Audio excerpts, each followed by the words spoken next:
তোমার সাথে মাত্র 3 দিনের পরিচয়। আমার যখন ডিউটি শেষ হয় তোমার তখন ডিউটি শুরু। ঠিকমতো আলাপও হয়নি আমাদের, তারপরেও তোমাকে খুব আপন মনে হয়।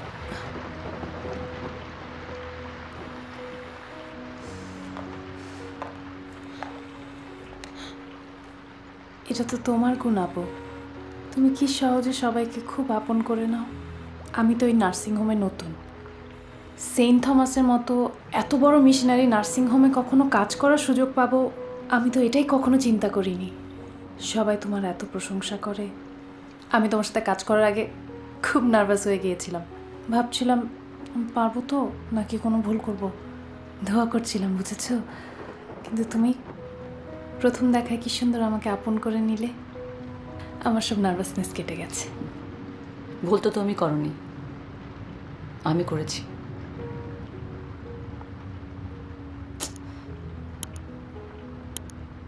তো এই ভুলটা তো তোমার হওয়ার কথা না আপু। তুমি কি কোনো কিছু নিয়ে অনেক চিন্তিত?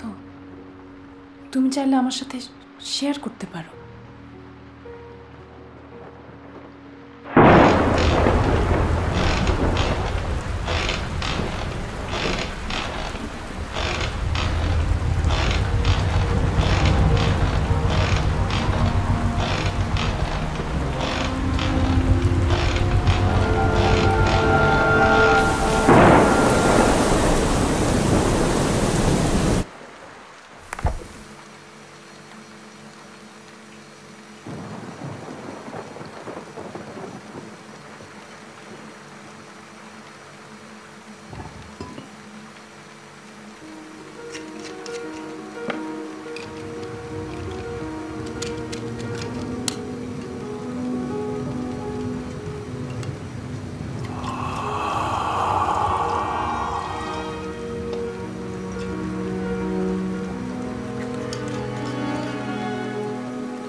স্যার এত অসুস্থ,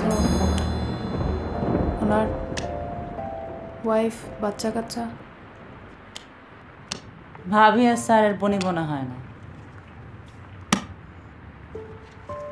ভাবি তার বাচ্চা কাচ্চা নিয়ে আমেরিকা চলে গেছে। আমেরিকা ওনার বাবা থাকে। স্যার অবশ্য ভাবিকে শিক্ষা দেওয়ার জন্য আরেকটা বিয়ের কথা ভাবছেন। উনি মেয়ে দেখাও শুরু করেছেন।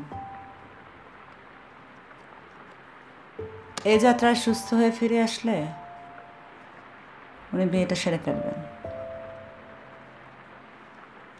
আপনারা কিন্তু চাইলে সুযোগ নিতে পারেন।